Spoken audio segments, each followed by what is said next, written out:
구독자 여러분, 오늘 사연은 가슴이 철렁할 만큼 충격적입니다. 장례식장에서 장모님이 울부짖는데 갑자기 사위가 수갑을 찼습니다. 신혼집에서 딸이 의문의 죽음을 당했고 장례식장에서 오열하던 사위가 아내를 살해한 범인이라니. 장모님, 저 아니에요라며 발악하던 사위. 이 믿기 힘든 진실을 알게 된 순간 저도 소름이 끼쳤습니다. 딸을 잃은 슬픔도 모자라서 장례식 중 펼쳐진 이 충격적인 장면, 과연 진실은 무엇일까요? 그 전에 잠깐 구독과 좋아요 먼저 꼭 눌러주시면 복 받으실 거예요. 새벽 2시 민정 씨의 전화기가 요란하게 울렸습니다. 텅 빈 집에 울려 퍼지는 전화벨 소리가 불길함을 예고하는 듯 했어요. 민정 씨는 잠에서 깨어 전화를 받았습니다. 그때만 해도 자신의 인생이 완전히 뒤바뀔 거라고는 상상도 못했죠. 어머님, 수진이가 전화기 너머로 들려오는 사위 준호의 목소리는 떨리고 있었어요. 뭔가 심상치 않은 일이 벌어졌다는 것을 직감한 민정 씨의 가슴이 철렁 내려앉았습니다. 준호야, 수진이가 어떻게 됐어? 말을 똑바로 해봐. 민정 씨의 다급한 목소리에 준호는 한참을 흐느끼다 겨우 말을 이었어요. 수진이가 사망한 것 같아요. 집에 들어와 보니 숨을 쉬지 않아요. 어떡해요, 어머님. 그 순간 민정 씨의 온 세상이 무너져 내렸습니다. 하나뿐인 딸, 그것도 결혼한 지 1년도 채 되지 않은 딸이 갑자기 세상을 떠났다니요. 믿기지 않았습니다. 다리에 힘이 풀려 주저앉은 민정 씨는 전화기를 손에 쥔 채 얼마나 울었는지 모릅니다. 밤하늘에 떠있던 달빛이 창문을 통해 방 안으로 스며들었습니다. 그 차가운 달빛 아래 민정 씨는 온몸이 굳어버린 듯 움직일 수가 없었어요. 숨을 쉬는 것조차 힘겨웠습니다. 딸이 죽었다는 사실을 받아들일 수 없었기 때문이죠. 머릿속에서는 수진이의 웃는 모습이 계속해서 떠올랐어요. 어제도 통화했는데 그때는 아무 이상이 없었는데 어떻게 이런 일이 벌어질 수 있단 말인가요? 수진아, 우리 수진아. 민정 씨는 딸의 이름을 부르며 흐느꼈습니다. 그러다 문득 정신이 번쩍 들었어요. 지금은 무너져 있을 때가 아니었습니다.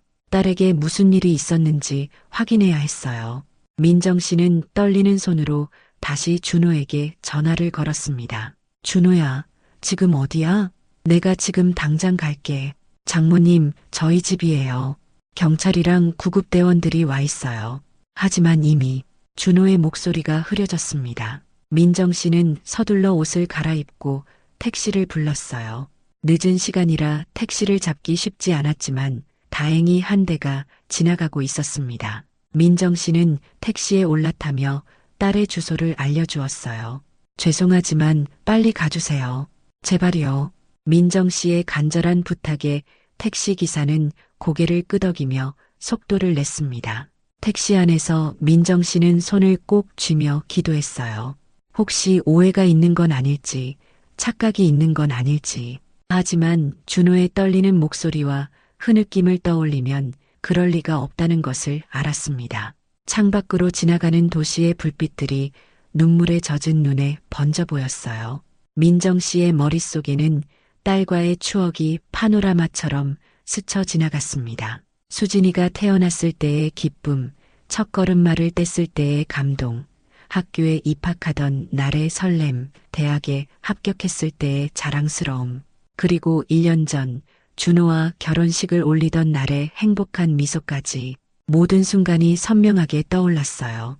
민정 씨와 남편은 일찍 이혼했습니다. 수진이가 5살 때였죠.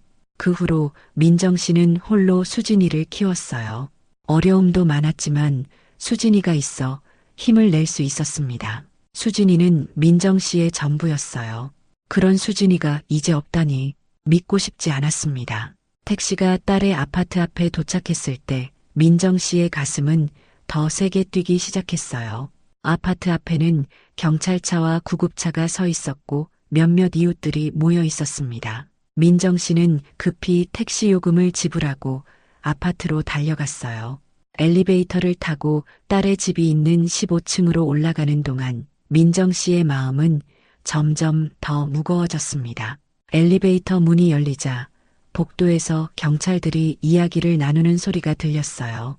딸의 집 앞에 도착하니 현관문은 열려 있었고 안에서는 사람들이 분주히 움직이고 있었습니다.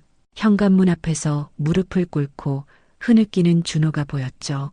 눈이 퉁퉁 부어있는 그를 보니 민정 씨는 자신의 슬픔보다 사위의 슬픔이 먼저 걱정됐습니다. 준호야, 어떻게 된 일이야? 준호는 민정 씨를 보자 더욱 오열했어요. 어머님, 저도 모르겠어요. 회식 끝나고 집에 오니까 수진이가 이렇게 돼 있었어요. 바로 119에 신고했는데 이미 늦었대요. 민정 씨는 준호의 어깨를 감싸 안았어요. 그의 몸이 떨리는 것이 느껴졌습니다. 하지만 민정 씨의 눈은 이미 집안을 향하고 있었어요. 딸을 보고 싶었습니다. 수진이, 우리 수진이는 어디 있니? 민정 씨의 목소리가 떨렸습니다. 준호가 안쪽을 가리켰어요. 안방에요. 하지만 어머님, 지금은 민정 씨는 준호의 말이 끝나기도 전에 안으로 달려갔습니다. 안방 문은 닫혀 있었고 경찰관 한 명이 문 앞을 지키고 있었어요. 죄송합니다만 지금은 들어가실 수 없습니다. 경찰관이 민정 씨를 막았습니다. 제 딸이에요. 제발 보게 해주세요. 민정 씨의 간절한 부탁에 경찰관은 잠시 망설이다가 문을 열어주었어요. 안방에 들어서자 민정 씨는 그 자리에 얼어붙었습니다. 침대 위에 누워있는 수진이의 모습이 보였어요. 그녀의 얼굴은 창백했고 마치 깊은 잠에 빠진 것처럼 평화로워 보였습니다. 하지만 그 가슴은 더 이상 오르내리지 않았어요. 수진아, 민정 씨는 천천히 딸에게 다가갔습니다. 그녀의 차가운 손을 잡자 현실이 무겁게 다가왔어요. 이것이 꿈이 아니라는 사실, 딸이 정말로 세상을 떠났다는 사실을 인정할 수밖에 없었습니다. 민정 씨는 딸의 이마에 입을 맞추었어요. 우리 딸, 왜 이렇게 일찍 가버린 거니? 눈물이 수진이의 얼굴에 떨어졌습니다. 그때 방 안으로 한 남자가 들어왔어요. 그는 형사임을 밝히며 민정 씨에게 말을 걸었습니다. 유가족분이신가요? 정말 애도를 표합니다. 저는 이 사건을 담당하는 이민호 형사입니다. 민정 씨는 천천히 고개를 들었어요. 제 딸이 왜 이렇게 됐나요? 무슨 일이 있었던 거죠? 이민호 형사는 조심스럽게 말을 이었습니다. 아직 정확한 사인은 밝혀지지 않았습니다. 부검을 통해 확인해야 할 것 같습니다. 현재로서는 외상이 보이지 않고 방 안에서 수면제 빈 병이 발견되었습니다. 민정 씨의 눈이 커졌어요. 수면제요? 우리 수진이가 수면제를 복용한 적이 없어요. 그 아이는 건강에 매우 신경 썼고 약 먹는 것을 싫어했어요. 이민호 형사는 그 말을 메모했습니다. 알겠습니다. 참고하겠습니다. 혹시 따님께서 최근에 우울해하거나 스트레스를 받는 일이 있었나요? 민정 씨는 고개를 저었어요. 전혀요. 오히려 결혼 후에 더 행복해 보였어요. 매일 전화했는데 어제도 통화했거든요. 그때는 아무런 이상이 없었어요. 주말에 제 집에 놀러 오자는 얘기도 했었고요. 이민호 형사는 고개를 끄덕이며 계속해서 메모를 했습니다. 혹시 따님과 사위분의 관계는 어땠나요? 말다툼이나 갈등이 있었던 적은 없었나요? 민정 씨는 잠시 생각에 잠겼어요. 수진이와 준호는 2년간 연애를 하고 결혼했습니다. 그동안 두 사람 사이에 큰 문제가 있다고 느낀 적은 없었어요. 준호는 늘 예의 바르고 수진이를 아끼는 모습을 보였죠. 특별한 문제는 없었던 것 같아요. 준호는 좋은 사람이에요. 수진이를 정말 사랑했죠. 이민호 형사는 고개를 끄덕였지만 그의 눈빛에는 뭔가 의심스러운 기색이 보였습니다. 알겠습니다. 더 필요한 정보가 있으면 연락드리겠습니다. 지금은 국립과학수사연구원으로 시신을 옮겨야 합니다. 민정 씨는 마지막으로 딸의 얼굴을 쓰다듬었어요. 수진아, 엄마가 진실을 밝혀줄게. 그러니 편히 가거라. 딸의 시신이 옮겨진 후 민정 씨는 거실로 나왔습니다. 준호는 소파에 앉아 고개를 숙인 채 멍하니 있었어요. 민정 씨는 그의 옆에 앉았습니다. 준호야, 정신 차려. 수진이가 마지막으로 뭐라고 했니? 어제 통화는 했어? 준호는 천천히 고개를 들었어요. 그의 눈은 충혈되어 있었습니다. 어제는 제가 회사에서 바빠서 제대로 통화를 못했어요. 문자만 주고받았죠. 수진이가 별일 없다고 했어요. 그래서 저도 별 생각 없이. 준호의 목소리가 떨리기 시작했어요. 제가 조금만 더 신경 썼더라면, 조금만 더 일찍 집에 왔더라면 이런 일이 없었을 텐데. 민정 씨는 준호의 손을 잡았습니다. 자책하지 마. 내 잘못이 아니야. 우리 모두 이해할 수 없는 일이 벌어진 거야. 하지만 민정 씨의 마음 한구석에서는 이상한 느낌이 들었어요. 딸은 어제 자신과 통화할 때 아무 문제 없이 밝게 이야기했습니다. 주말 계획까지 세웠고요. 그런 수진이가 갑자기 스스로 목숨을 끊었다는 건 이해할 수 없었어요. 민정 씨와 준호는 그날 밤을 딸의 집에서 보냈습니다. 아침이 밝자 부검 결과를 기다리는 동안 장례 준비를 시작했어요. 친척들에게 연락하고 빈소를 차릴 장소를 정하는 등 해야 할 일이 많았습니다. 민정 씨의 남동생인 민수가 가장 먼저 도착했어요. 그는 평소에도 조카인 수진이를 많이 아끼던 삼촌이었습니다. 누나, 정말 믿기지 않네요. 수진이가 어떻게... 민수의 눈에도 눈물이 고였습니다. 민정 씨는 동생의 어깨에 기대어 또다시 눈물을 쏟았어요. 나도 믿기지 않아. 우리 수진이가 왜 이런 선택을 했는지. 민수는 조심스럽게 물었습니다. 혹시 준호와 무슨 문제가 있었던 건 아닐까요? 민정 씨는 고개를 저었어요. 아니, 그렇지 않을 거야. 준호는 수진이를 정말 사랑했어. 넌 그들이 함께 있는 모습을 봤잖아. 행복해 보였잖아. 민수는 뭔가 말하려다 그만두었습니다. 대신 그는 준호에게 다가가 위로의 말을 건넸어요. 부검 결과는 이틀 후에 나왔습니다. 이민호 형사가 직접 민정 씨에게 전화를 걸어 설명해 주었어요. 민정 씨, 부검 결과가 나왔습니다. 사인은 수면제 과다 복용으로 인한 호흡 부전이었습니다. 민정 씨는 한숨을 내쉬었어요. 그럼 정말 자살인가요? 이민호 형사는 잠시 침묵했다가 말을 이었습니다. 아직 단정 짓기는 어렵습니다. 몇 가지 의문점이 있어서요. 민정 씨의 귀가 번쩍 열렸어요. 어떤 의문점인가요? 수진 씨의 혈액에서 발견된 약물의 양이 매우 많았습니다. 그런데 위 내용물에서는 약물이 거의 발견되지 않았어요. 보통 약을 먹으면 위의 일부가 남게 되는데 그런 흔적이 매우 적었습니다. 민정 씨는 어리둥절했어요. 그게 무슨 뜻인가요? 약물이 위를 통해 체내로 흡수된 것이 아니라 다른 경로로 투여되었을 가능성이 있다는 겁니다. 예를 들면 주사나 다른 방법으로요. 민정 씨의 심장이 빠르게 뛰기 시작했습니다. 그럼 자살이 아니라... 이민호 형사는 신중하게 말을 골랐어요.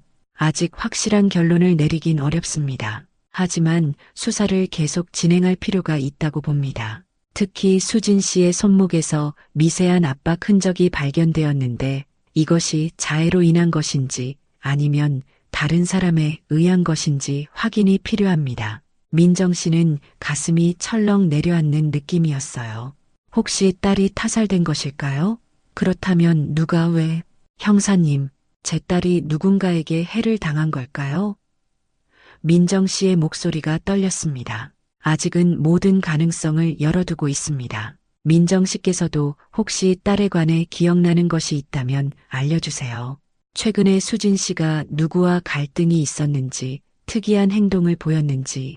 민정 씨는 고개를 끄덕였어요. 알겠습니다. 무엇이든 기억나는 대로 알려드릴게요. 전화를 끊은 후 민정 씨는 소파에 앉아 깊은 생각에 잠겼습니다. 딸이 정말 자살한 것일까요? 아니면 누군가가... 생각만 해도 끔찍했어요. 하지만 만약 딸이 누군가에게 해를 당했다면 그 진실을 밝혀야 했습니다. 장례식은 부검 후 3일째 되는 날 치러졌습니다. 민정 씨의 남동생과 친척들, 수진이의 친구들과 직장 동료들이 모두 찾아왔어요. 준호의 가족들도 왔습니다. 모두가 슬픔에 잠겨 있었죠. 특히 준호는 상주 역할을 하며 찾아오는 조문객들에게 인사를 하고 수진이의 생전 모습을 이야기하며 눈물을 흘렸어요. 저희 수진이가 참 착했습니다. 제가 늦게 들어와도 항상 기다리고 있었고 제가 힘들 때마다 위로해줬어요. 그런 수진이가. 민정 씨는 빈소 한 구석에서 딸의 영정사진을 바라보며 가슴을 쓸어내렸습니다. 수진이의 웃는 모습이 담긴 사진을 보니 가슴이 미어졌어요. 그런데 그때 수진이의 직장 동료 하나가 민정 씨에게 다가왔습니다. 어머님, 잠시 말씀 좀 드려도 될까요? 그 동료의 이름은 지연이었습니다. 수진이와 같은 회사에서 일하는 아주 친한 친구였죠. 무슨 일이니, 지연아? 지연은 주변을 살피더니 민정 씨를 장례식장 밖으로 데리고 나갔습니다. 그리고 조심스럽게 말을 꺼냈어요. 사실 수진이가 최근에 많이 힘들어했어요. 준호 씨 때문에. 민정 씨의 귀가 번쩍 열렸습니다. 준호 때문에? 무슨 일이 있었던 거니? 지연은 깊게 한숨을 내쉬었어요. 수진이가 결혼하고 나서 많이 달라졌어요. 예전에는 항상 웃고 다녔는데 요즘엔 표정이 어두웠거든요. 한 번은 팔에 멍이 든 것을 봤는데 물었더니 부엌에서 넘어졌다고 하더라고요. 그런데 그런 일이 몇 번 더 있었어요. 민정 씨는 가슴이 철렁 내려앉았습니다. 설마 준호가 딸에게 손을 댔단 말인가요? 그런 생각을 하자 머리가 지끈거렸어요. 왜 진작 말해주지 않았니? 지연의 눈에 눈물이 고였습니다. 수진이가 말하지 말라고 했어요. 어머님 걱정하실까봐. 그리고 준호 씨가 술만 안 마시면 괜찮다고 자기가 잘할 수 있다고 했으니까요. 민정 씨는 그 자리에 주저앉을 뻔했어요. 딸이 그런 고통을 겪고 있었는데 자신은 전혀 알아채지 못했습니다. 항상 밝게 웃던 딸의 모습 뒤에 숨겨진 아픔을 보지 못했던 거죠. 수진이가 떠나기 전날 저한테 문자를 보냈어요. 준호 오빠가 또 술을 마셨어. 무서워. 이렇게요. 제가 전화를 했는데 받지 않았어요. 그래서 다음날 아침에 확인하려고 했는데 지연의 말에 민정 씨의 온몸이 떨렸습니다. 그날 밤 딸에게 무슨 일이 있었던 걸까요? 혹시 준호가. 지연아, 이 이야기를 경찰에게도 해줄 수 있겠니? 지연은 잠시 망설이다가 고개를 끄덕였어요. 네, 수진이를 위해서라면 그렇게 할게요. 민정 씨는 바로 이민호 형사에게 연락했습니다. 지연이 알고 있는 정보가 수사에 도움이 될 수 있을 것 같았거든요. 이민호 형사는 곧바로 장례식장으로 와서 지연을 만났습니다. 장례식장으로 돌아온 민정 씨는 준호를 새로운 눈으로 바라보게 되었어요. 손님들에게 인사하며 슬픔에 젖은 척하는 준호의 모습이 위선적으로 보였습니다. 하지만 확실한 증거 없이 의심만 할 수는 없었죠. 저녁이 되자 조문객들이 하나둘 빈소를 떠났습니다. 민정 씨는 준호에게 다가가 조심스럽게 물었어요. 준호야, 그날 밤에 정말 무슨 일이 있었니? 솔직하게 말해줘. 준호는 놀란 표정을 지었습니다. 갑자기 왜 그러세요, 어머님? 제가 이미 말씀드렸잖아요. 회식 끝나고 늦게 들어갔더니 수진이가. 민정 씨는 준호의 눈을 똑바로 쳐다보았어요. 수진이가 내게 힘들어했다는 얘기를 들었어. 너 때문에. 준호의 얼굴이 굳었습니다. 그의 눈빛이 순간 차갑게 변했다가 금세 슬픔으로 가득 찼어요. 그게 무슨, 누가 그런 말을. 수진이의 친구가 그러더라. 수진이 팔에 멍이 자주 들었다고. 넌 알고 있었니? 준호는 고개를 저었어요. 수진이가 원래 움직임이 많아서 가끔 부딪히곤 했어요. 하지만 제가 수진이에게 손을 댄 적은 절대 없어요. 민정 씨는 준호의 말을 믿고 싶었습니다. 하지만 지연의 말과 부검 결과에서 드러난 의혹들이 마음에 계속 남았어요. 수진이의 전화는 어디 있니? 준호는 잠시 생각하더니 말했습니다. 아마 집에 있을 거예요. 경찰이 증거물로 가져갔는지도 모르고요. 민정 씨는 고개를 끄덕였어요. 알았어. 조만간 집에 가서 수진이의 물건들을 정리해야 할 것 같구나. 장례식은 5일장으로 치러졌습니다. 그동안 민정 씨는 준호를 계속 지켜보았어요. 그의 행동에서 특별히 수상한 점은 발견하지 못했지만 마음속 의심은 계속 커져갔습니다. 장례를 마치고 딸의 유품을 정리하면서 민정 씨는 수진이의 일기장을 발견했습니다. 그 안에는 딸의 결혼 생활의 실체가 고스란히 담겨 있었어요.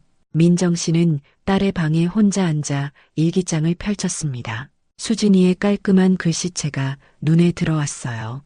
일기장은 결혼 직후부터 시작되어 있었습니다. 결혼식을 무사히 마쳤다. 준호 오빠와 함께하는 새로운 삶, 설레기도 하고 두렵기도 하다. 엄마가 보고 싶지만 이제 내 가정을 꾸려나가야지. 처음 몇 페이지는 신혼의 행복한 일상을 담고 있었어요. 하지만 약 3개월 후부터 일기의 톤이 조금씩 바뀌기 시작했습니다. 오빠가 오늘 술을 마시고 늦게 들어왔다. 평소와 달리 말투가 거칠었다. 내가 뭔가 잘못했나? 오빠가 또 술을 마시고 화를 냈다. 이유도 없이 갑자기 화를 내는 게 무서워. 결혼하기 전에는 이런 모습 보여준 적이 없었는데 오늘은 늦게 들어왔다고 소리를 질렀다. 내가 친구들과 있었다고 의심하면서 몸을 밀치는데 그 힘이 너무 강해서 벽에 부딪혔다. 팔에 멍이 들었다. 민정 씨의 눈에서 눈물이 흘러내렸습니다. 딸이 이런 고통을 겪고 있었는데 자신은 몰랐다니. 그녀는 페이지를 넘겨 계속 읽었어요. 엄마한테 말할까 생각도 했는데 엄마가 얼마나 걱정하실지 생각하니 차마 말을 못하겠다. 엄마는 내가 행복하게 사는 줄 알고 있을 텐데 준호 오빠가 어제 미안하다고 했다. 다시는 그러지 않겠다고. 믿고 싶다. 오빠가 어릴 때 가정폭력을 목격하고 자랐다고 한다. 그래서 술만 마시면 통제가 안 된다나. 이해는 하지만 너무 무섭다. 일기는 계속되었고 준호의 폭력성은 점점 심해진 것으로 보였어요. 마지막 일기는 수진이가 세상을 떠나기 하루 전에 쓴 것이었습니다. 더 이상은 못 참겠다. 오늘 오빠에게 이혼하자고 말했다. 그랬더니 오빠 눈빛이 무서웠다. 뭔가 잘못된 결정을 한 것 같아 불안하다. 내일 엄마한테 가서 모든 걸 털어놓아야겠다. 민정 씨의 손이 떨렸습니다. 딸이 이혼을 요구했고 다음 날 죽었다. 이것은 우연의 일치일까요? 아니면 준호가 정말로. 민정 씨는 일기장을 품에 안고 한동안 움직이지 못했어요. 딸이 얼마나 힘들었을지 그리고 얼마나 무서웠을지 생각하니 가슴이 찢어지는 것 같았습니다. 그리고 분노가 끌어올랐어요. 준호가 딸을 해친 것이 분명했죠. 민정 씨는 일기장을 들고 경찰서로 향했습니다. 담당 형사는 이민호라는 사람이었어요. 30대 중반의 진중한 인상을 가진 형사였습니다. 민정 씨는 일기장을 건네며 딸이 가정폭력을 당했다는 사실을 이야기했어요. 이걸 보면 준호가 딸을 괴롭혔다는 게 분명합니다. 그리고 수진이가 이혼을 요구했을 때 뭔가 있었을 거예요. 제 딸이 스스로 목숨을 끊을 리가 없어요. 이민호 형사는 일기장을 꼼꼼히 살펴본 후 고개를 끄덕였습니다. 민정 씨, 저희도 의심스러운 정황을 포착하고 있었습니다. 부검 결과 수진 씨의 몸에서 과다한 수면제 성분이 검출됐어요. 하지만 위 내용물에서는 약물이 거의 발견되지 않았습니다. 민정 씨는 고개를 갸웃했어요. 그게 무슨 뜻인가요? 보통 사람이 약을 먹으면 위에 남아있게 됩니다. 그런데 수진 씨의 경우 혈액에서는 많은 양의 약물이 검출됐지만 위에는 거의 없었어요. 이건 약을 먹은 게 아니라 주입됐을 가능성을 시사합니다. 민정 씨의 얼굴이 창백해졌습니다. 그럼 누군가 일부러. 이민호 형사가 고개를 끄덕였어요. 가능성이 높습니다. 또한 수진 씨의 손목에 미세한 압박 흔적이 발견됐어요. 누군가 강하게 붙잡았던 자국입니다. 민정 씨는 주먹을 불끈 쥐었습니다. 준호겠죠? 그 아이가 우리 수진이를. 아직 단정하긴 어렵습니다. 하지만 준호 씨를 소환해서 조사할 예정이에요. 민정 씨가 가져오신 일기장은 중요한 증거가 될 겁니다. 그날부터 경찰의 수사가 본격적으로 시작됐어요. 준호는 경찰에 출석해 조사를 받았지만 완강하게 혐의를 부인했습니다. 수진이가 우울증이 있었어요. 결혼 전부터 약을 먹고 있었다니까요. 제가 어떻게 사랑하는 아내를. 준호의 주장에 따르면 그날 밤 회식이 있어서 늦게 들어왔고 이미 수진이가 숨져 있었다는 것이었습니다. 그의 회사 동료들도 그날 늦게까지 함께 있었다고 증언했어요. 민정 씨는 이민호 형사를 찾아가 상황을 물었습니다. 형사님, 어떻게 되고 있나요? 준호가 범인인 것 같은데. 이민호 형사는 한숨을 내쉬었어요. 증거가 부족합니다. 준호 씨의 알리바이가 확인됐어요. 그날 밤 회식이 있었고 동료들이 함께 있었다고 증언했습니다. 하지만 수진 씨가 사망한 시간과 준호 씨가 집에 도착한 시간 사이에는 약 3시간의 간격이 있어요. 그 시간에 무엇을 했는지는 확인되지 않았습니다. 민정 씨는 좌절감에 빠졌습니다. 딸의 일기장에 분명한 단서가 있는데도 준호를 범인으로 지목할 결정적인 증거가 없었거든요. 그녀는 깊은 한숨을 내쉬었어요. 그럼 이대로 포기하는 건가요? 이민호 형사는 단호하게 고개를 저었습니다. 아닙니다. 저희는 계속 수사하고 있어요. 수진 씨의 휴대전화와 컴퓨터를 분석 중이고 주변 CCTV도 확인하고 있습니다. 반드시 진실을 밝혀내겠습니다. 민정 씨는 고개를 끄덕였어요. 그녀도 포기할 수 없었습니다. 딸을 위해서 진실을 밝혀내야만 했어요. 저도 뭔가 도울 수 있을까요? 이민호 형사는 잠시 생각하더니 말했습니다. 수진 씨의 친구들과 더 이야기해 보세요. 특히 지연 씨요. 그녀가 알고 있는 것이 더 있을 수도 있습니다. 그리고 혹시 수진 씨가 다른 곳에 남긴 기록이나 물건이 있는지 찾아보세요. 민정 씨는 바로 지연에게 연락했습니다. 그들은 카페에서 만나기로 했어요. 카페에 도착했을 때 지연은 이미 와서 기다리고 있었습니다. 그녀의 얼굴은 피곤해 보였어요. 어머님 오셨네요. 지연이 일어나 인사했습니다. 민정 씨는 지연의 맞은편에 앉았어요. 지연아, 내 도움이 필요해. 수진이에 대해 더 알고 있는 것이 있으면 모두 말해줘. 지연은 잠시 컵을 만지작거리다가 말을 꺼냈습니다. 사실 제가 수진이한테 더 적극적으로 도움을 줬어야 했는데 그러지 못해서 너무 후회돼요. 민정 씨는 지연의 손을 잡았어요.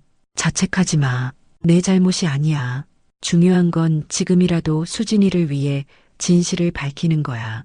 지연은 눈물을 훔치며 고개를 끄덕였습니다. 수진이가 결혼하고 나서 점점 위축되는 게 보였어요.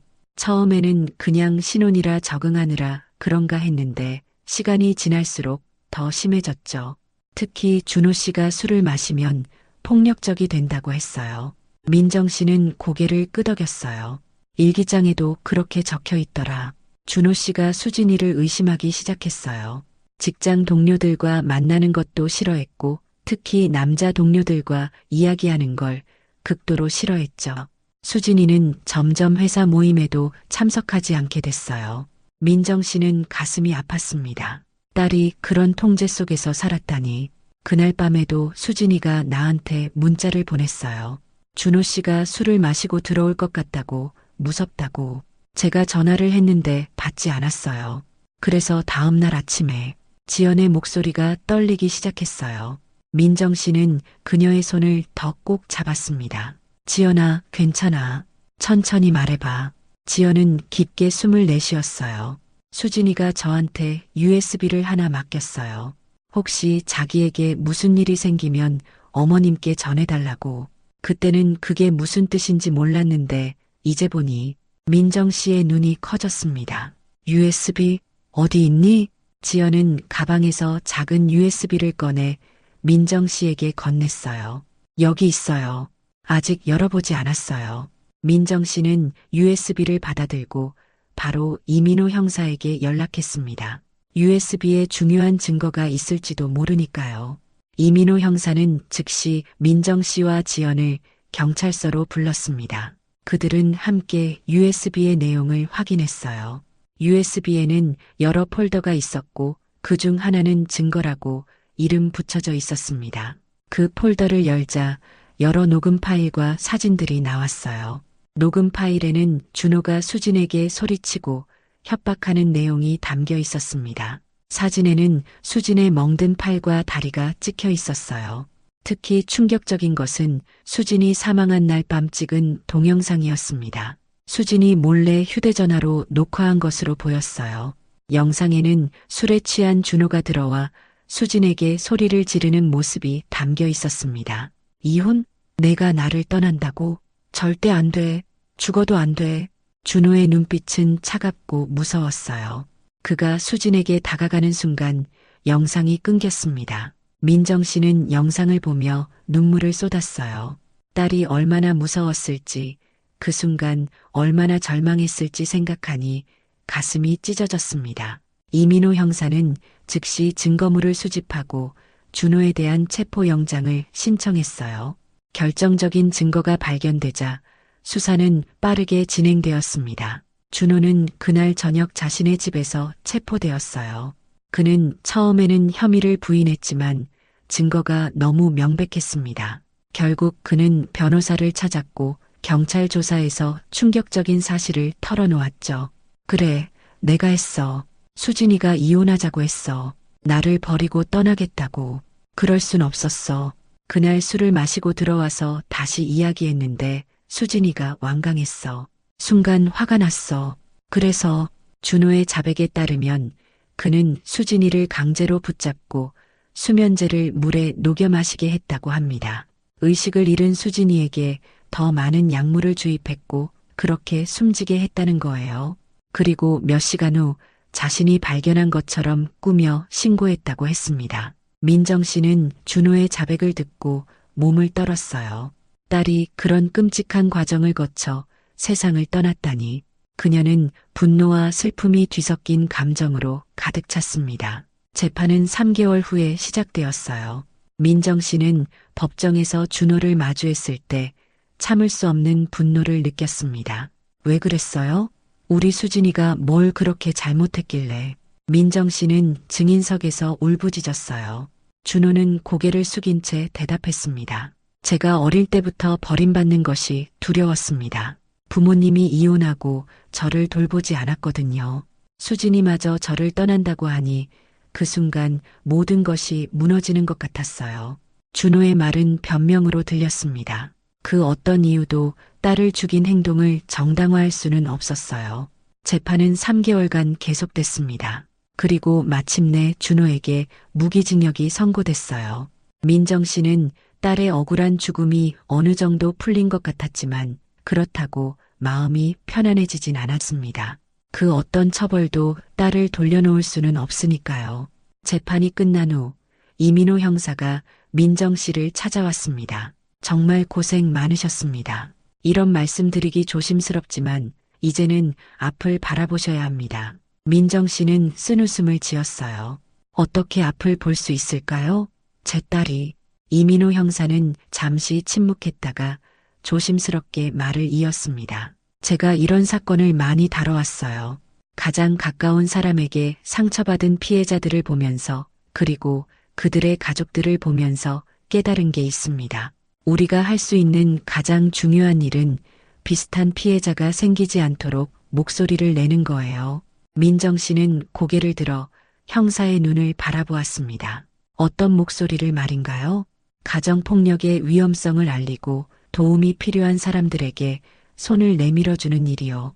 수진 씨처럼 혼자 고통받다가 목숨을 잃는 사람이 없도록 말입니다. 민정 씨의 마음에 작은 불씨가 타오르기 시작했어요.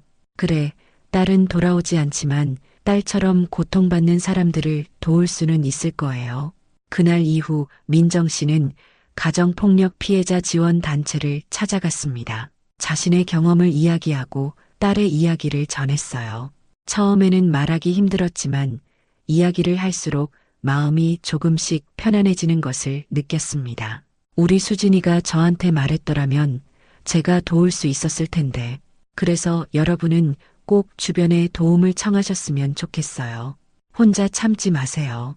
민정 씨의 이야기를 들은 많은 사람들이 용기를 내어 자신의 상황을 털어놓기 시작했어요. 그 중에는 정말 위험한 상황에 처해 있던 사람들도 있었습니다. 민정 씨는 그들이 적절한 도움을 받을 수 있도록 함께 노력했어요. 저는 딸을 지키지 못했지만 여러분은 지킬 수 있어요. 아직 늦지 않았습니다. 민정 씨는 가정폭력 관련 법률과 지원 제도에 대해 공부하기 시작했습니다. 그녀는 피해자들이 어떤 도움을 받을 수 있는지, 어떻게 법적 보호를 받을 수 있는지 알려주는 상담사가 되고 싶었어요. 수진이가 의지할 곳이 있었다면 이런 일이 없었을 거예요. 다른 피해자들에게는 그런 의지할 곳이 되어주고 싶습니다. 민정 씨는 관련 교육을 받고 자격증을 취득했어요. 그녀의 열정과 진심 어린 마음은 주변 사람들에게 큰 영향을 주었습니다. 특히 비슷한 경험을 한 자녀를 잃은 부모들에게는 희망의 빛이 되었죠. 딸을 잃은 슬픔은 평생 가슴에 남겠지만 그 슬픔을 다른 사람들을 돕는데 사용할 수 있다면 수진이도 하늘에서 기뻐할 거예요. 민정 씨의 이야기는 지역 신문과 방송에 소개되었습니다. 그녀의 용기 있는 행동과 헌신적인 노력이 많은 사람들에게 감동을 주었어요. 그리고 그녀의 이야기를 들은 한 후원자가 도움의 손길을 내밀었습니다. 민정 씨의 이야기를 듣고 감동받았습니다. 저도 가정폭력 피해자들을 돕고 싶어요. 함께 쉼터를 만들면 어떨까요? 그렇게 해서 수진이의 집이라는 쉼터가 만들어졌습니다. 이곳은 가정폭력으로부터 탈출한 사람들이 안전하게 머물 수 있는 공간이 되었어요. 법률 상담, 심리치료, 직업훈련 등 다양한 지원 프로그램도 운영했습니다. 이제는 제가 딸의 이름으로 다른 사람들을 돕고 있습니다. 수진이가 하늘에서 보면 자랑스러워할 거예요. 세월이 흘러 민정 씨는 60대가 되었습니다. 수진이의 집은 전국적으로 알려진 가정폭력 피해자 지원 기관이 되었어요. 민정 씨는 쉼터 운영뿐만 아니라 가정폭력 예방 교육과 인식 개선 활동에도 적극적으로 참여했습니다. 예방이 가장 중요해요. 폭력의 징후를 조기에 발견하고 대처하는 방법을 알려주는 것, 그리고 사회적 인식을 바꾸는 것이 필요합니다. 민정 씨는 학교와 지역사회에서 강연을 하며 가정폭력의 심각성과 대처 방법을 알렸어요. 그녀의 진정성 있는 이야기는 많은 사람들의 마음을 움직였습니다. 삶은 때로 우리에게 감당하기 힘든 시련을 줍니다. 하지만 그 시련을 어떻게 받아들이고 무엇을 배우느냐에 따라 우리의 앞날이 달라질 수 있어요. 민정 씨의 이야기는 많은 사람들에게 희망과 용기를 주었습니다. 특히 비슷한 상황에 처한 부모들에게는 큰 위로가 되었어요. 민정 씨처럼 자신의 아픔을 다른 사람을 돕는 데 사용할 수 있다는 것, 그것이 진정한 치유의 시작이라는 것을 보여주었으니까요.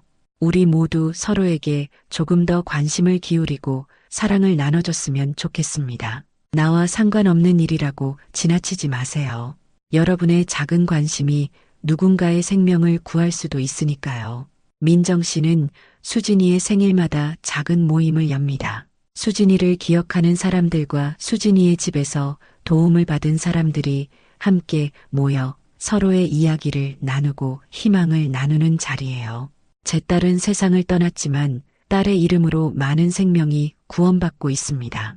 이것이 제가 슬픔을 견디는 방법이자 딸과 함께하는 방법이에요. 민정 씨는 이제 70대가 되었습니다. 여전히 딸이 그립고 보고 싶지만 슬픔만 간직하진 않아요. 딸의 죽음을 통해 배운 교훈을 사회에 환원하며 살고 있거든요. 삶은 때로 우리에게 감당하기 힘든 시련을 줍니다. 하지만 그 시련을 어떻게 받아들이고 무엇을 배우느냐에 따라 우리의 앞날이 달라질 수 있어요. 민정 씨의 삶은 우리에게 커다란 교훈을 줍니다. 아무리 큰 상처와 아픔도 시간이 지나면 우리를 더 강하게, 더 지혜롭게 만들어준다는 것을요. 그리고 그 아픔을 다른 사람들과 나눌 때 진정한 치유가 시작된다는 것도 말입니다. 여러분도 힘든 일이 있다면 꼭 주변에 도움을 청하세요. 혼자 감당하려 하지 마시고요. 그리고 주변에 도움이 필요한 사람이 있다면 작은 관심을 보여주세요. 그 작은 관심이 누군가에게는 삶을 바꾸는 큰 힘이 될 테니까요. 민정 씨의 이야기가 끝날 때마다 시청자들의 마음 한구석은 따뜻해집니다. 상처와 아픔이 있더라도 그것을 이겨내고 더 나은 사람이 될 수 있다는 희망을 주기 때문이죠. 민정 씨처럼 자신의 경험을 통해 다른 사람들을 돕는 삶, 그것이야말로 진정한 의미의 삶이 아닐까 생각하게 됩니다. 우리는 모두 서로에게 빛이 될 수 있습니다. 어둠 속에서도 작은 빛 하나면 길을 찾을 수 있으니까요. 여러분도 누군가에게 그런 빛이 되어주셨으면 좋겠습니다. 민정 씨가 딸의 사진을 바라보며 짓는 미소는 이제 슬픔보다는 따뜻함과 사랑이 더 크게 담겨 있습니다. 그것이 바로 진정한 치유의 모습이 아닐까요? 우리 딸 수진아, 엄마가 내 이름으로 많은 사람들을 돕고 있어. 하늘에서 보고 있니? 내가 자랑스러워할 일을 하고 있단다. 엄마는 앞으로도 계속 이 일을 할 거야. 내 이름이 사라지지 않고 많은 사람들에게 희망이 되도록 말이야. 민정 씨의 삶은 끝이 아닌 새로운 시작이었습니다. 딸을 잃은 슬픔에서 다른 이들을 돕는 희망으로 거듭난 이야기, 그것이 바로 오늘 우리가 나눈 이야기의 진정한 메시지입니다. 우리 모두의 가슴 속에 작은 희망의 불씨가 타오르길 바라며 이번 이야기를 마칩니다. 그런데 위에서 이야기를 해드렸지만 사실 이 사건에는 또 다른 반전이 숨어 있었습니다. 준호가 법정에서 모든 죄를 인정하고 무기징역을 선고받은 지 약 5년이 지난 어느 날 민정 씨에게 한 통의 편지가 도착했어요. 교도소에 있는 준호가 보낸 편지였습니다. 어머님, 그동안 정말 죄송했습니다. 제가 감당할 수 없는 큰 죄를 지었습니다. 하지만 이제라도 진실을 말씀드려야 할 것 같아요. 사실 그날 밤 수진이를 해친 건 저 혼자가 아니었습니다. 민정 씨는 편지를 읽는 손이 떨렸습니다. 무슨 소리지? 아직도 거짓말을 하는 건가? 그날 밤 수진이가 이혼을 요구했을 때 저는 화가 났습니다. 하지만 수진이를 해칠 생각은 없었어요. 그런데 그날 저희 집에 찾아온 사람이 있었습니다. 바로 수진이의 직장 동료 지연이었습니다. 민정 씨는 눈을 크게 떴습니다. 지연이라니? 수진이의 가장 친한 친구였던 그 지연이? 지연은 오랫동안 저를 좋아했다고 합니다. 그리고 수진이와 제가 행복하게 사는 모습을 보는 게 괴롭다고 했어요. 그날 밤 지연이 찾아왔을 때 수진이와 저는 이혼 문제로 다투고 있었습니다. 지연은 수진이를 설득하겠다며 대화를 나누었고 저는 화가 나서 밖으로 나갔어요. 한참 후에 돌아와 보니 수진이가 이미 의식을 잃고 있었습니다. 지연이 수진에게 수면제를 탄 음료를 마시게 했다고 했어요. 민정 씨는 자리에 주저앉았습니다. 이게 무슨 말도 안 되는 소리란 말인가? 저는 당황했고 지연은 자신의 행동을 후회하며 울었습니다. 하지만 이미 수진이의 상태가 심각했어요. 지연이 공황 상태에 빠져 있을 때 저는 더 많은 약물을 주입했습니다. 끔찍한 선택이었습니다. 그 후 지연은 증거를 없애고 도망갔고 저는 몇 시간 후 경찰에 신고했어요. 모든 책임을 제가 졌던 건 어차피 제 잘못이라고 생각했기 때문입니다. 하지만 이제는 진실을 말씀드려야 할 것 같아서 민정 씨는 편지를 내려놓고 한동안 아무 말도 할 수 없었습니다. 그동안 자신이 믿어왔던 모든 것이 뒤집힌 것 같았어요. 지연은 수진이의 친구였고 장례식에서 준호를 의심하게 만든 장본인이었습니다. 그런데 그 지연이 공범이었다니. 민정 씨는 즉시 이민호 형사에게 연락했습니다. 이민호 형사는 이미 다른 지역으로 발령받아 있었지만 민정 씨의 이야기를 듣자마자 곧바로 움직였어요. 지연의 행방을 추적해 보겠습니다. 하지만 5년이 지났기 때문에 쉽지 않을 수도 있어요. 놀랍게도 지연은 여전히 같은 회사에서 일하고 있었습니다. 경찰이 지연을 소환하자 그녀는 처음에는 모든 것을 부인했어요. 하지만 준호의 편지 내용과 당시 수집된 증거들을 재검토한 결과 지연의 관여 가능성이 높아졌습니다. 결정적인 증거는 수진이의 휴대전화에서 발견됐습니다. 당시에는 주목받지 못했던 삭제된 문자 메시지가 복구됐는데 그 메시지에는 지연이 수진에게 오늘 밤 대화하자. 중요한 이야기가 있어라고 보낸 내용이 있었어요. 그리고 통화 기록을 보니 수진이 사망한 시간대에 지연과 통화한 기록도 있었습니다. 민정 씨는 믿을 수 없었어요. 딸이 가장 신뢰했던 친구가 배신한 것이었습니다. 그녀는 지연을 직접 만나고 싶다고 요청했고 경찰의 동의하에 만남이 이루어졌어요. 면회실에서 마주한 지연은 5년 전과 많이 달라 보였습니다. 한때 밝고 자신감 넘치던 그녀의 모습은 찾아볼 수 없었어요. 창백한 얼굴과 떨리는 손, 불안한 눈빛이 그녀의 죄책감을 말해주는 듯 했습니다. 민정 어머님, 지연이 먼저 입을 열었어요. 그녀의 목소리는 떨리고 있었습니다. 민정 씨는 차분하게 물었어요. 정말 내가 한 일이니? 준호의 편지가 사실이야? 지연은 고개를 숙였습니다. 한참을 침묵하다가 그녀의 어깨가 흔들리기 시작했어요. 울고 있었습니다. 죄송해요. 정말 죄송해요. 지연의 목소리가 흐려졌습니다. 민정 씨는 가슴이 미어지는 듯 했어요. 왜 그랬어? 수진이는 널 친구라고 믿었는데. 지연은 눈물을 흘리며 이야기했습니다. 저는 준호 씨를 좋아했어요. 대학 때부터요. 그런데 준호 씨는 저가 아닌 수진이를 선택했죠. 저는 그래도 수진이의 친구로 남고 싶었어요. 하지만 점점 질투심이 커졌고 민정 씨는 고개를 저었어요. 그래서 내 딸을 해친 거니? 지연은 계속해서 울었습니다. 그날 밤에 진짜로 수진이를 해치려던 건 아니었어요. 그냥 이혼하지 말라고 설득하려고 했죠. 하지만 수진이가 완강했고 제가 준호 씨를 좋아한다는 걸 알게 됐어요. 수진이가 저를 비난했고 저는 순간 화가 나서 결국 지연은 신문 과정에서 모든 것을 자백했어요. 그녀는 오랫동안 준호를 짝사랑해왔고 준호와 수진이 결혼했을 때 큰 상처를 받았다고 합니다. 그날 밤 수진이 이혼을 이야기하는 것을 듣고 기회라고 생각했던 것이죠. 수진이가 준호를 떠나면 준호는 더 힘들어질 거라고 생각했어요.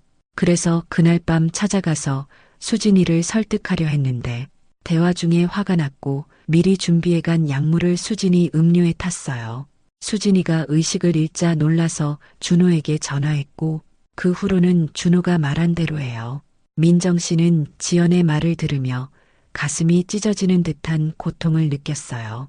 딸이 가장 신뢰했던 친구에게 배신당한 것이었습니다. 어떻게 그럴 수 있니? 넌 수진이의 친구였잖아. 지연은 고개를 들지 못한 채 울기만 했습니다.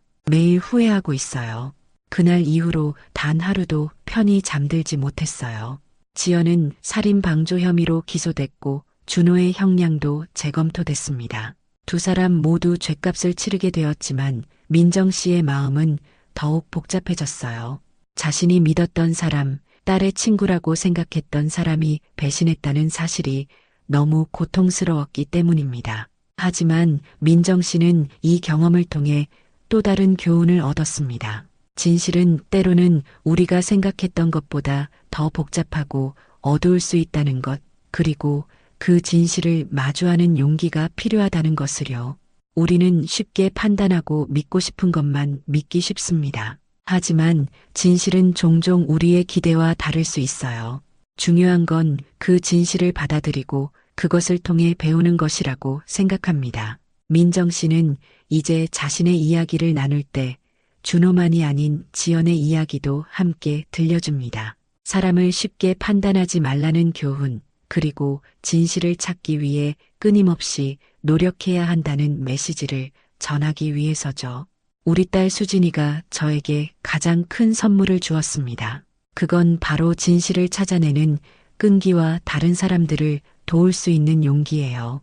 저는 그 선물을 소중히 여기며 앞으로도 많은 사람들에게 희망을 전하고 싶습니다. 민정 씨의 이야기는 우리에게 삶의 복잡함과 예측할 수 없음을 보여줍니다. 하지만 동시에 어떤 상황에서도 희망을 잃지 않고 진실을 찾아가는 과정의 중요성도 알려주고 있어요.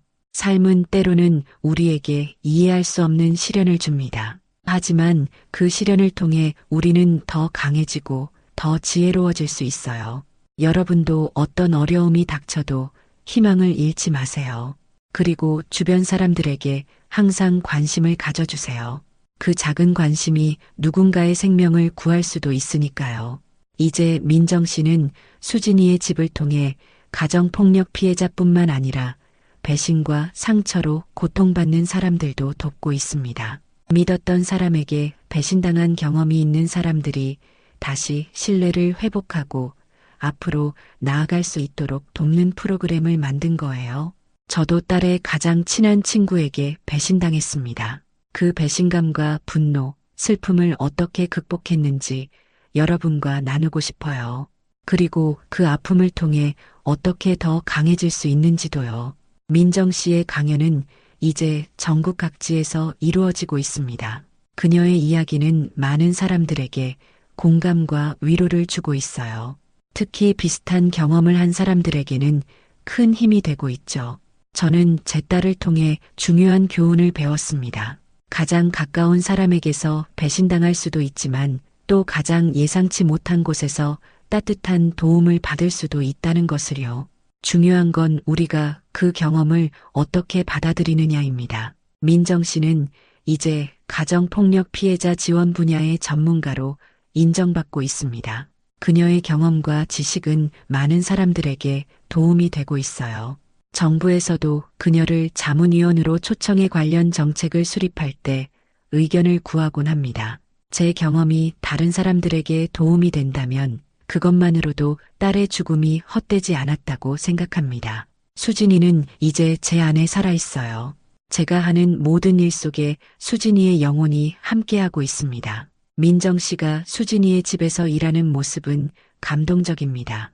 그녀는 피해자들에게 단순한 도움을 넘어서 진정한 가족과 같은 따뜻함을 제공하고 있어요. 그리고 그 과정에서 자신도 치유받고 있다고 합니다. 여러분, 힘든 일이 있더라도 희망을 잃지 마세요.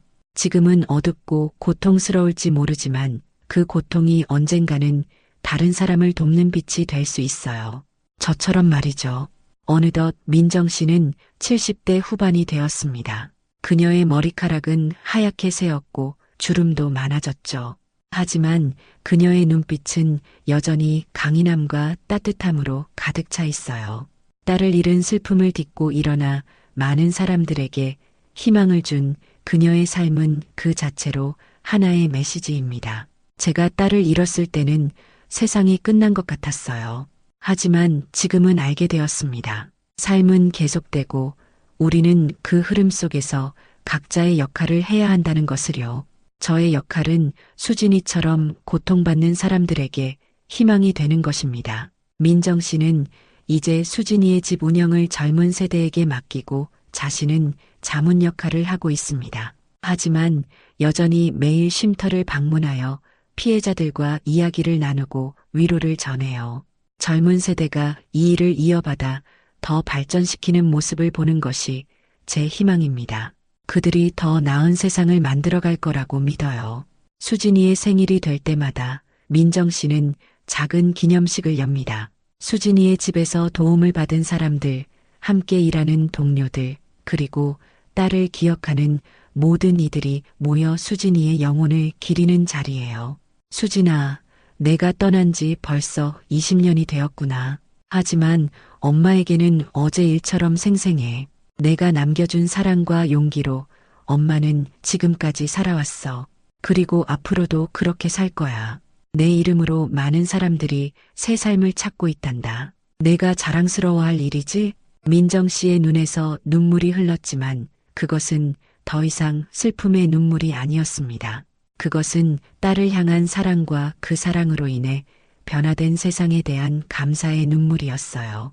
여러분, 삶이 힘들 때도 있겠지만 그 힘듦을 이겨내고 더 나은 사람으로 성장하실 수 있을 거예요. 저처럼 말이죠. 그리고 그 과정에서 다른 사람들에게 도움의 손길을 내밀어 주세요. 그것이 바로 우리가 이 세상에 존재하는 이유가 아닐까 싶습니다. 민정 씨의 이야기는 여기서 끝이 납니다. 하지만 그녀가 남긴 희망의 메시지는 우리 마음속에 오래도록 남을 것입니다.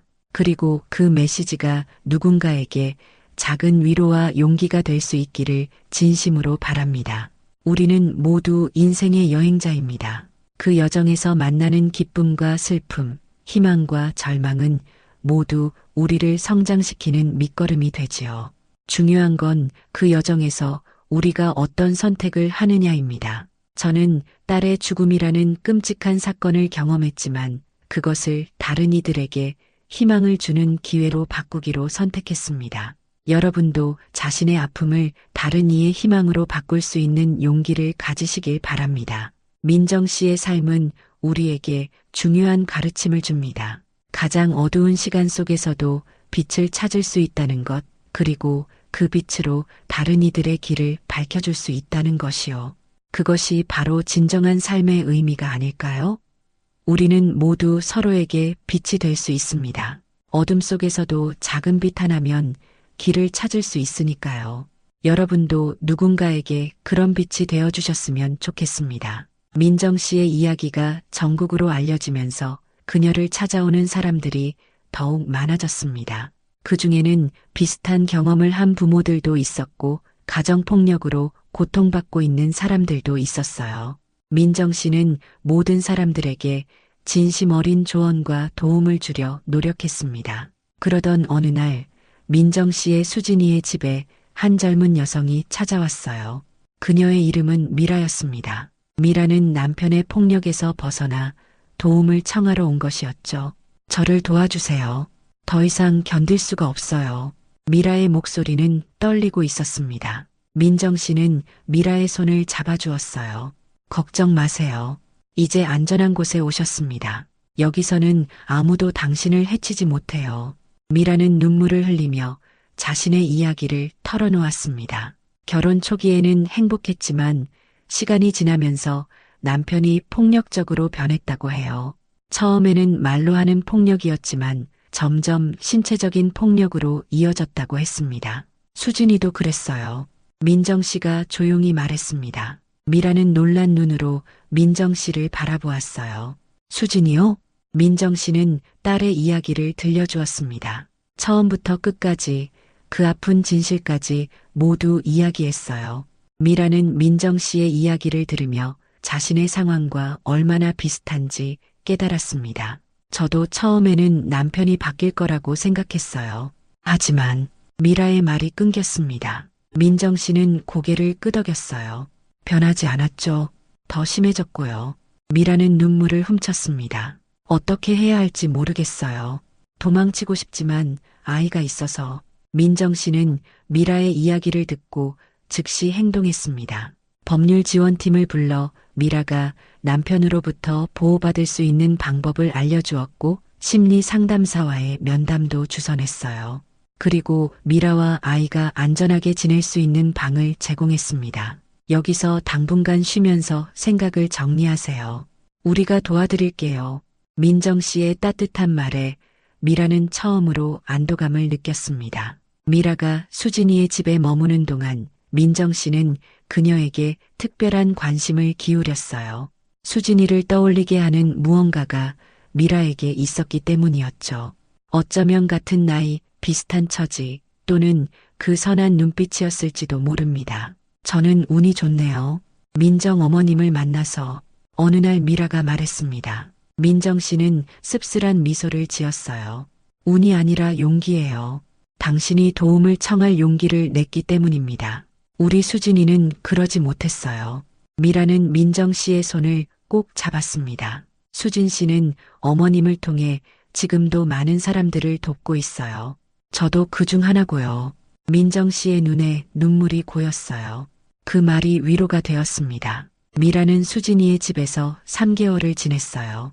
그동안 자신을 되찾고 아이와 함께 새 삶을 시작할 준비를 했습니다. 법률 지원팀의 도움으로 이혼 절차도 진행했고 직업 훈련을 받아 취업도 준비했어요. 이제 제 힘으로 살아갈 수 있을 것 같아요. 민정 어머님 덕분이에요. 미라가 떠나기 전날 감사 인사를 전했습니다. 민정 씨는 미라를 꼭 안아주었어요. 당신의 용기 덕분이죠. 앞으로도 힘든 일이 많겠지만 혼자가 아니라는 걸 기억하세요. 우리가 항상 여기 있으니까요. 미라가 떠난 후 민정 씨는 자신의 방으로 돌아와 수진이의 사진을 바라보았습니다. 사진 속 수진이는 환하게 웃고 있었어요. 수진아, 오늘도 한 사람이 새 삶을 찾아 떠났어. 내 이름으로 세워진 이 집에서 말이야. 내가 보고 있니? 얼마나 많은 생명이 구원받고 있는지. 세월이 흘러 민정 씨는 80대에 접어들었습니다. 나이가 들면서 건강이 좋지 않아 더 이상 적극적으로 활동하기 어려워졌어요. 하지만 그녀의 영향력은 여전히 강했습니다. 수진이의 집은 이제 전국적인 네트워크로 발전해 수십 개의 지부를 가진 큰 단체가 되었거든요. 민정 씨의 80번째 생일 파티에는 그동안 수진이의 집에서 도움을 받았던 많은 사람들이 찾아왔습니다. 그 중에는 이제 어엿한 성인이 된 미라의 아들도 있었어요. 민정 할머니, 제가 서울대학교 법대에 합격했어요. 그가 자랑스럽게 말했습니다. 민정 씨는 기쁨의 눈물을 흘렸어요. 정말 자랑스럽구나. 내 어머니는 어떻게 지내니? 어머니는 지금 경기도 지부에서 상담사로 일하고 계세요. 저도 나중에 변호사가 되어서 가정폭력 피해자들을 돕고 싶어요. 민정 씨는 그 아이의 머리를 쓰다듬었습니다. 내 마음이 참 예쁘구나. 그 마음 그대로 자라줘서 고맙다. 생일 파티가 끝나고 민정 씨는 자신의 방으로 돌아왔어요. 창가에 앉아 하늘을 바라보며 생각에 잠겼습니다. 딸을 잃은 그날부터 지금까지 참 많은 일이 있었어요. 슬픔, 분노, 절망. 하지만 그것들을 이겨내고 지금은 많은 사람들에게 희망을 주는 삶을 살게 되었죠. 수진아, 이제 엄마도 많이 늙었어. 곧 너를 만날 수 있겠구나. 민정 씨는 하늘을 향해 속삭였습니다. 그날 밤 민정 씨는 꿈을 꾸었어요. 꿈속에서 수진이가 나타나 환하게 웃고 있었습니다. 민정 씨는 딸에게 달려가 꼭 안았어요. 수진아, 보고 싶었어? 수진이도 엄마를 안아주었습니다. 엄마, 너무 고마워요. 엄마가 저를 위해 해주신 모든 일들. 저도 하늘에서 보면서 자랑스러웠어요. 민정 씨는 눈물을 흘렸어요. 엄마가 더 빨리 알아채지 못해서 미안해. 수진이는 고개를 저었습니다. 아니에요, 엄마. 엄마 덕분에 많은 사람들이 저처럼 되지 않았잖아요. 그게 중요한 거예요. 두 사람은 오랫동안 이야기를 나누었어요. 그동안 있었던 일들, 민정 씨가 도왔던 사람들, 그리고 미래에 대한 이야기까지. 엄마, 이제 좀 쉬셔도 돼요. 엄마가 해주신 일들은 다른 사람들이 이어갈 거예요. 민정 씨는 고개를 끄덕였어요. 그래, 이제 쉬어도 될 것 같아. 다음 날 아침 민정 씨는 평화로운 표정으로 영원한 잠에 들었습니다. 그녀의 손에는 수진이의 사진이 쥐어져 있었어요. 민정 씨의 장례식에는 수많은 사람들이 찾아왔습니다. 수진이의 집에서 도움을 받았던 사람들, 함께 일했던 동료들, 그리고 그녀의 이야기에 감동받은 사람들까지 모두가 민정 씨의 삶을 기리기 위해 모였어요. 미라가 추모사를 읽었습니다. 민정 어머님은 제 인생의 빛이었습니다. 저뿐만 아니라 수많은 사람들의 삶을 밝혀주신 분이셨죠.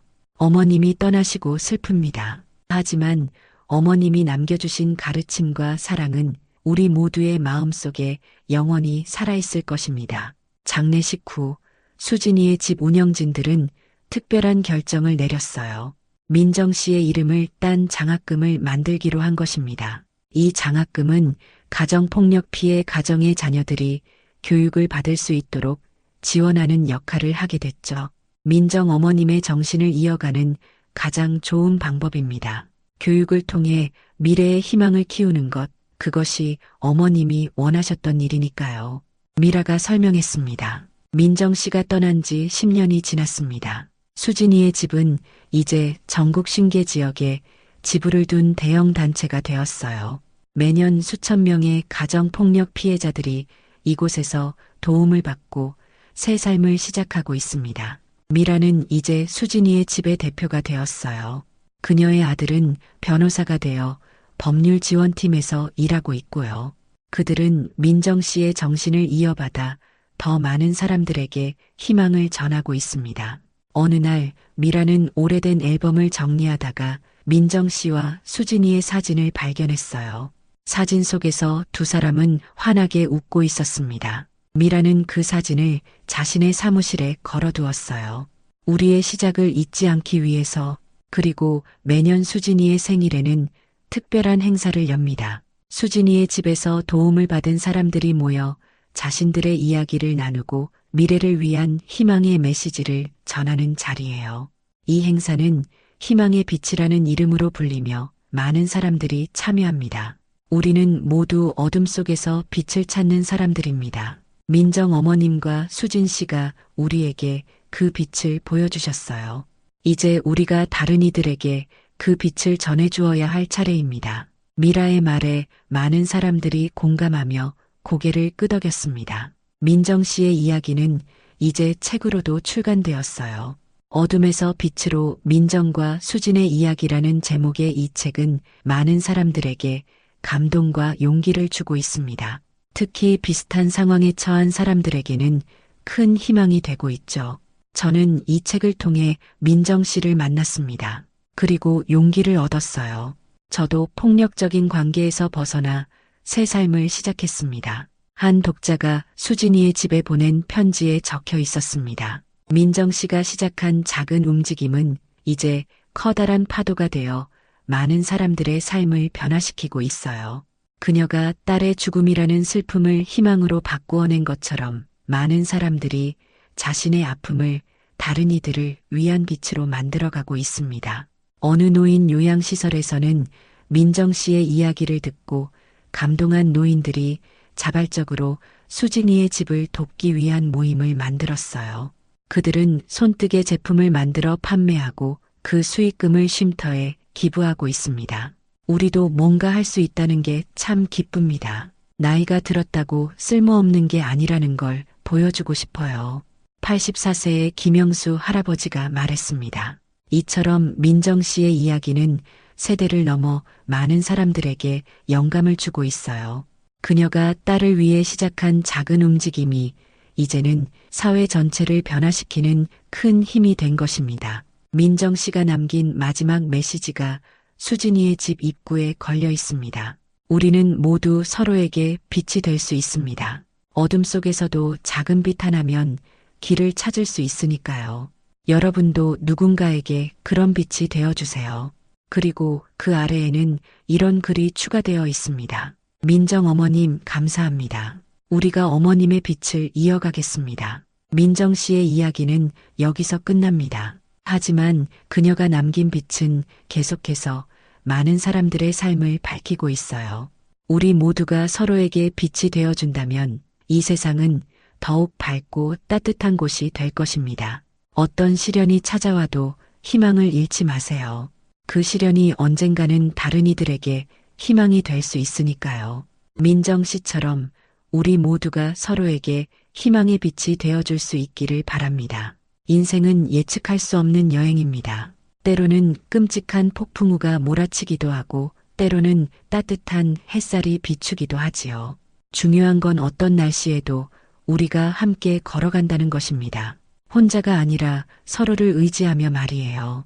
그것이 바로 삶의 아름다움이 아닐까요? 이것이 민정 씨가 우리에게 남긴 마지막 메시지입니다. 그리고 이 메시지는 많은 사람들의 마음속에 깊이 새겨져 앞으로도 오랫동안 희망의 빛으로 빛날 것입니다. 오늘의 사연 어떻게 들으셨나요? 오늘도 귀한 시간 내어주시고 끝까지 시청해주신 구독자 여러분, 진심으로 감사드립니다. 그리고 사랑합니다. 다음 영상을 누르시기 전에 잠깐 구독과 좋아요 먼저 꼭 눌러주시면 부자 되실 거예요.